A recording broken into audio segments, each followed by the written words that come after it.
So ayun na nga mga katrops, bali trabaho tayo ngayon mga katrops. So ayan, binabapping natin tong sakyan na to. So pero hindi ako nagbuga na ito mga katrops, no? Yung isang kasama kong pintor. So sabi nila pangatlong ano na yata to, balik dito mga katrops, kasi matagal din akong hindi pumasok. At yung problema dito is yung kulay mga katrops, no? Medyo may repair yung kulay, nahirapan yung taga-timpla.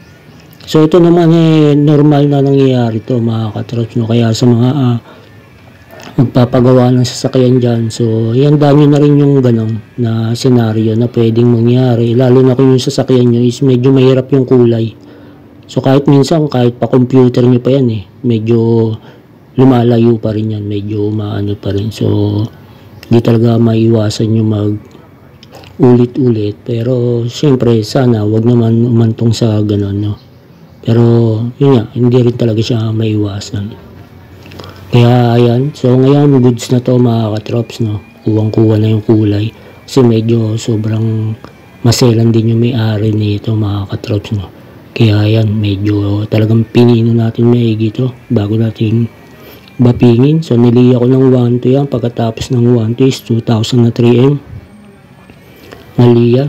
So pinino natin maigi yan kasi nga siyempre, ano yung may-ari, maselan. So, kailangan mapulido natin ng todo. Saka, nakailang balik na nga rin, siyempre, nakakaya na rin sa may-ari. Kahit sabihin natin, medyo nakakaintindi yung may-ari, no, sa nangyari dito. So, nakakaya rin kahit papano. Kasi, yung hassle din para sa kanya, no, yung, ano ba tawag dito, yung aberya, yung parang abala, yun. Abala sa kanya kasi pabalik-balik niya, pero ayan, nakuha naman natin at okay naman na mga katrops, no? At yung silip-silip niya mukhang napapangiti na siya at mukhang okay na. So hindi naman natin masisisi yung may-ari mga katrops, no, kung bakit siya maselang, kasi nga is siyempre tignan nyo naman yung sasakyan niya, yung pickup, diba? Maganda pa naman talaga, sobrang modelo. Siyempre kailangan lang magselan para sulit din yung bayad nila. So wala namang problema daw mga katrops, no, kasi nagbabayad naman sila. So eto nga pala mga katrops, no, may isa-suggest na naman ako at sa mga may-ari ng sasakyan dyan. So eto mga katrops, kung mapapansin nyo, may tape to sa gilid. So itong tinaypan ko sa gilid, ito yung goma na kinakabit mga katrops. Hindi ko alam kung ano purpose na ito, bakit nilalagyan nila ng goma to. Para sa ba to? Para pagka nagbukas guys, hindi natutuktok yung mga kanto. Ako, iniiwasan nyo yung tuktok na ganyan. Is ang magiging resulta naman nito mga katrops ng goma na ganito is yung pintura nyo, sisirain niya. Kasi bumabaon to katagalan sa pintura. At isa pa, ang number 1 mahirap dyan, yung parting baba ng pinto mga katrops. Ayan, nakikita nyo, diba? May goma yan, may tape.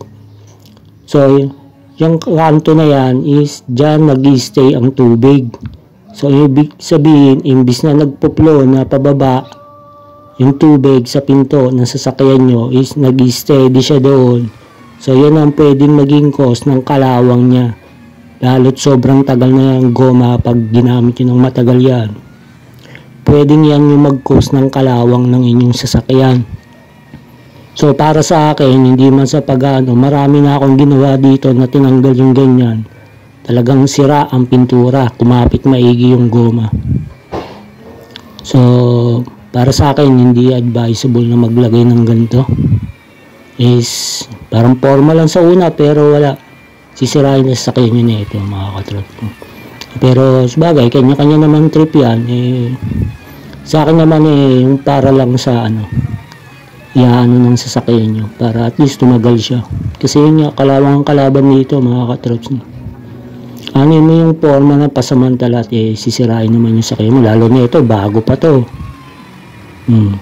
Tumagal lang to ng ilang taon yung goma na yan. Pag nandiyan pa makita mo pag tinanggal niya yan, ang gigitata na ilalim yan. So sana wag naman, no? Bagay, medyo mahirap lang naman dyan kapag yung tag-ulan o yung mga baha. Magip yun na mabilis magpakalawang. Sure ball, kakainin ka agad ng kalawang na yun dyan.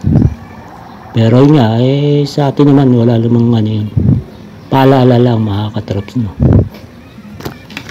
At yung sinasabi ko mga katraps is based sa akin experience, no. Marami na rin talaga akong tinanggal ng ganyan na totally damage talaga yung pintura nila kahit stock pa yung pintura nila, kahit hindi repaint. So talagang totally damage talaga baklas ng ganyan. So kaya yon sa akin paalala lang naman mga katraps, no. So nasa inyo na yan kung maniniwala kayo o hindi, bala na kayo mga katraps. So ayan, malapit na nga pala tayo matapos dito mga katraps at ipiplex na natin. At ayan na, ito na yung finish nya mga katraps. Ayan, sobra kintab na yan. At syempre pagkatapos nito mga katraps is lilinisin natin to, tapos iwawax natin para goods na yan mga katraps. So okay, so paano, hanggang dito na lang, bye bye.